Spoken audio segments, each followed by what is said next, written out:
Hi all, അസ്സാം വലൈക്കും. Welcome back to Silnas kitchen. ഇന്നത്തെ റെസിപ്പി അരിപ്പൊടി വെച്ചിട്ട് നല്ല സോഫ്റ്റ് ആയിട്ടുള്ള പഞ്ഞ് പോലൊരു ബ്രേക്ക്ഫാസ്റ്റിൻ്റെ റെസിപ്പിയാണ്. തീർച്ചയായിട്ടും ഇത് എല്ലാവർക്കും ഇഷ്ടാവും. നല്ല പഞ്ഞ് പോലെ ഇരിക്കുകയാണ്. നല്ല ടേസ്റ്റാണ് ഇത് കഴിക്കാൻ വേണ്ടി. ഇറച്ചിക്കറികളുടെ കൂടെയോ കടലക്കറിയുടെ കൂടെയോ ഒക്കെ കഴിക്കാൻ പറ്റുന്ന, വീട്ടിൽ വരുന്ന ഗസ്റ്റുകൾക്കൊക്കെ കൊടുക്കാൻ പറ്റുന്ന ഒരു നല്ല ടേസ്റ്റി ആയിട്ടുള്ള അടിപൊളി ഒരു ബ്രേക്ക്ഫാസ്റ്റാണിത്. അപ്പോൾ നമുക്ക് ഈ ഒരു പലഹാരം എങ്ങനെയാണ് തയ്യാറാക്കിയെന്ന് അറിയാൻ വേണ്ടി വീഡിയോ ഫുള്ളായിട്ടൊന്ന് കണ്ടു നോക്കാം. അതിനു മുമ്പായിട്ട് എൻ്റെ സിൽനാസ് കിച്ചൺ ചാനൽ ആദ്യമായിട്ട് കാണുന്നവരാണെങ്കിൽ പ്ലീസ് ഒന്ന് സബ്സ്ക്രൈബ് ചെയ്തേക്കണേ. ഒപ്പം തന്നെ ഈ വീഡിയോസ് നിങ്ങൾക്ക് ഇഷ്ടപ്പെടുകയാണെങ്കിൽ ഒരു ലൈക്ക് ചെയ്യാനും മറക്കരുത്. ഇനി നമുക്ക് റെസിപ്പിയിലോട്ട് കിടക്കാം.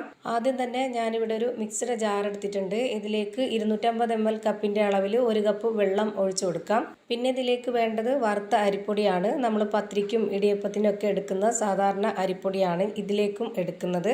ഇതിലേക്ക് ഞാനിപ്പോൾ ഈ ഒരു അരിപ്പൊടി ഇട്ട് കൊടുക്കുന്നത് 250 ml കപ്പിൻ്റെ അളവിൽ 2.25 കപ്പ് അരിപ്പൊടിയാണ് ഇട്ട് കൊടുക്കുന്നത്. ഈ ഒരു കണക്കിന് വേണ്ടിയാണ് ബാക്കിയുള്ള എല്ലാ ഇൻഗ്രീഡിയൻസിൻ്റെ അളവും എടുക്കുന്നത്. ഈ ഒരു അരിപ്പൊടിയും വെള്ളവും ചേർത്ത് നല്ല പോലെ അരച്ചെടുക്കാനുള്ളതാണ്. ഇതുപോലെ നമ്മൾ അരച്ചെടുക്കുമ്പോൾ ആദ്യം തന്നെ വെള്ളം ഒഴിച്ചു കൊടുത്തിട്ട് വേണം പൊടി ഇട്ട് കൊടുക്കാനായിട്ട്.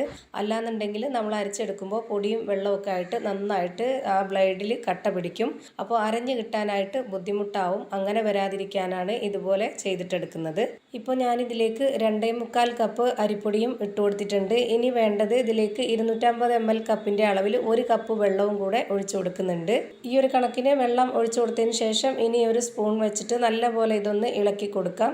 ഇതുപോലെ ചെയ്തിട്ടെടുക്കുമ്പോൾ ഇനി നമുക്ക് ഇതിലേക്ക് വെള്ളം വേണോ വേണ്ടയോ എന്നുള്ളത് മനസ്സിലാവും. അതിനുവേണ്ടിയാണ് ഇങ്ങനെ ചെയ്തിട്ടെടുക്കുന്നത്. ഇതിലേക്ക് ഇനി 1 കപ്പിൻ്റെ വെള്ളവും കൂടെ ആവശ്യമുണ്ട്. അപ്പോൾ നമുക്ക് ഇതിലേക്ക് 250 ml കപ്പിൻ്റെ അളവിൽ 1 കപ്പ് വെള്ളവും കൂടെ ഒഴിച്ചു കൊടുക്കാം. അപ്പോൾ ഈ ഒരു മിക്സിലേക്ക് ടോട്ടലായിട്ട് വേണ്ടി വന്നിട്ടുള്ള വെള്ളം 250 ml കപ്പിൻ്റെ അളവിൽ 3 കപ്പ് വെള്ളമാണ്. 250 ml കപ്പിൻ്റെ അളവിൽ 2.25 കപ്പ് അരിപ്പൊടിക്ക് വേണ്ടിയാണ് ഈ ഒരു കണക്കനുസരിച്ച് വെള്ളം എടുക്കേണ്ടത്. ഇനി ഇതിലേക്ക് ഇതുപോലെ 1 ടേബിൾ സ്പൂൺ അളവിൽ ഈസ്റ്റാണ് ഇട്ട് കൊടുക്കുന്നത്. ഇൻസ്റ്റൻറ്റ് ഈസ്റ്റോ ഡ്രൈ ഈസ്റ്റോ ഏതായിരുന്നാലും കുഴപ്പമൊന്നുമില്ല. പിന്നെ ഇതിലേക്ക് ഒരു നുള്ള് സോഡാപ്പൊടി ഇട്ട് കൊടുക്കാം. അപ്പോൾ നമ്മുടെ ഈ ഒരു പലഹാരം നല്ല സോഫ്റ്റ് ആയി കിട്ടും. ഇനി ഇത് നന്നായിട്ടൊന്ന് അരച്ചെടുക്കണം.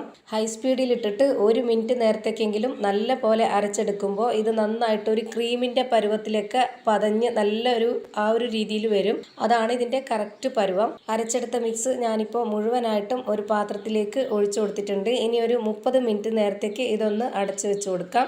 30 മിനിറ്റ് നേരം കഴിയുമ്പോഴത്തേക്ക് ഇത് നല്ലപോലെ ഈസ്റ്റൊക്കെ ആക്റ്റീവായിട്ട് മാവ് നന്നായിട്ട് ഒന്നുകൂടെ നല്ല സോഫ്റ്റ് ആയിട്ട് വന്നിട്ടുണ്ടാവും. അതുപോലെ തന്നെ ഒരുപാട് അങ്ങ് പൊങ്ങി വരത്തൊന്നുമില്ല. കാരണം ഒരു 30 മിനിറ്റ് അല്ലേ ആയിട്ടുള്ളൂ. ആ ഒരു പരുവാണ് ഇതിൻ്റെ കറക്റ്റ് പരുവം. ഇപ്പം ഞാനൊരു കയ്യിൽ കൊണ്ട് കോരി കാണിച്ചു തരാം. ഇതാണ് ഇതിൻ്റെ കറക്റ്റ് ആയിട്ടുള്ള പരുവം. ഒരുപാടങ്ങ് ലൂസും ആവരുത്, ഒരുപാടങ്ങ് കട്ടിയും ആവരുത്.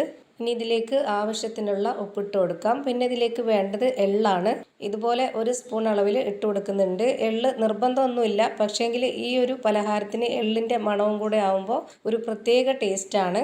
അപ്പോൾ ഈ ഒരു എള്ളും കൂടെ ചേർത്ത് തയ്യാറാക്കുമ്പോഴാണ് കറക്റ്റായിട്ട് ആ ഒരു നല്ല ടേസ്റ്റ് കിട്ടുന്നത്. ഇപ്പം ഞാനിപ്പോൾ ഇത് എല്ലാം കൂടെ നന്നായിട്ട് ഇളക്കി യോജിപ്പിച്ച് കൊടുത്തിട്ടുണ്ട്. ഇതാണ് ഇതിൻ്റെ കറക്റ്റായിട്ടുള്ള പരുവം. ഇനി നമുക്കിത് തയ്യാറാക്കിയെടുക്കാം.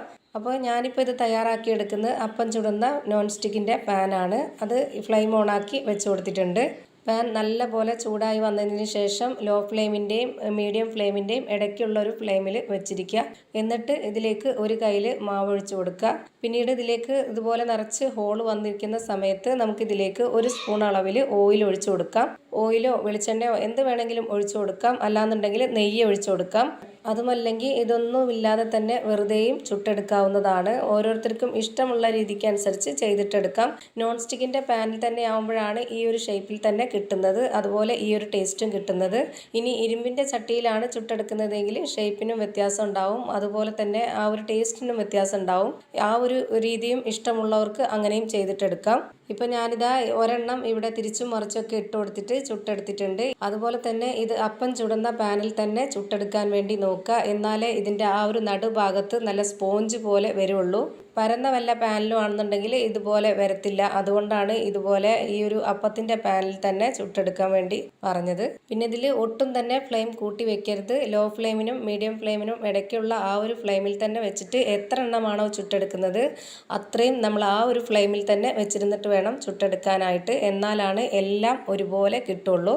പിന്നെ നമ്മൾ മാവ് ഒഴിച്ചു കൊടുത്തതിന് ശേഷം ഒരു ഭാഗത്ത് മാത്രമേ എണ്ണ ഒഴിച്ചു കൊടുക്കുന്നുള്ളൂ. പിന്നെ വീണ്ടും എണ്ണ ഒഴിച്ചു കൊടുക്കേണ്ട ആവശ്യമില്ല. എണ്ണ ഒഴിച്ചു കൊടുത്തതിന് ശേഷം ഒരു സെക്കൻഡ് ഒന്ന് വെയിറ്റ് ചെയ്തിട്ട് പിന്നെ വേണം ഇതൊന്ന് മറിച്ചിട്ട് കൊടുക്കാനായിട്ട്. അപ്പോൾ ഞാനിപ്പോൾ ഇവിടെ ഇതേപോലെ തന്നെ തിരിച്ചും മറിച്ചൊക്കെ ഇട്ട് കൊടുത്തിട്ട് എല്ലാ മാവിലും വേവിച്ചെടുത്തിട്ടുണ്ട്. ഇതിപ്പോൾ കാണുമ്പോൾ തന്നെ നിങ്ങൾക്ക് അറിയാൻ പറ്റുന്നുണ്ടാവും, നല്ല പഞ്ഞ് പോലെ ഇരിക്കുകയാണ്. ഇതിൻ്റെ ആ ഒരു നടുഭാഗം നമുക്ക് സാധാരണ ആ ഒരു വെള്ളയപ്പത്തിൻ്റെ ആ ഒരു നടുഭാഗമൊക്കെ ഉണ്ടാവുമല്ലോ, സ്പോഞ്ച് പോലെ, അതുപോലെ ഇരിക്കും ഈ ഒരു അപ്പത്തിൻ്റെ. കണ്ടില്ലേ, ഇത് നല്ല ടേസ്റ്റാണ്. ഒരു തവണ നിങ്ങൾ ഇതുപോലെ ഒന്ന് തയ്യാറാക്കി നോക്കിയാൽ പിന്നെ നിങ്ങൾ വീണ്ടും വീണ്ടും ഇതേപോലെ തന്നെ തയ്യാറാക്കി കഴിക്കും. അത്രയും നല്ല ടേസ്റ്റാണ്. അപ്പോൾ ഇത്രയേ ഉള്ളൂ ഇന്നത്തെ വീഡിയോ ഇഷ്ടമായാൽ ലൈക്ക് ചെയ്യാനും കമൻറ്റ് ചെയ്യാനും ഷെയർ ചെയ്യാനും മറക്കരുത്. അതുപോലെ തന്നെ ഞാനിടുന്ന പുതിയ വീഡിയോസ് നോട്ടിഫിക്കേഷനായിട്ട് കിട്ടുന്നതിന് വേണ്ടി സബ്സ്ക്രൈബ് ചെയ്ത് ബെല്ലൈക്കൺ അമർത്തി അതിൽ ഓൾ എന്ന ഓപ്ഷൻ എനേബിൾ ചെയ്ത് കൊടുക്കാനും മറക്കരുത്. പുതിയൊരു വീഡിയോയുമായി വീണ്ടും വരും. Thank you for watching.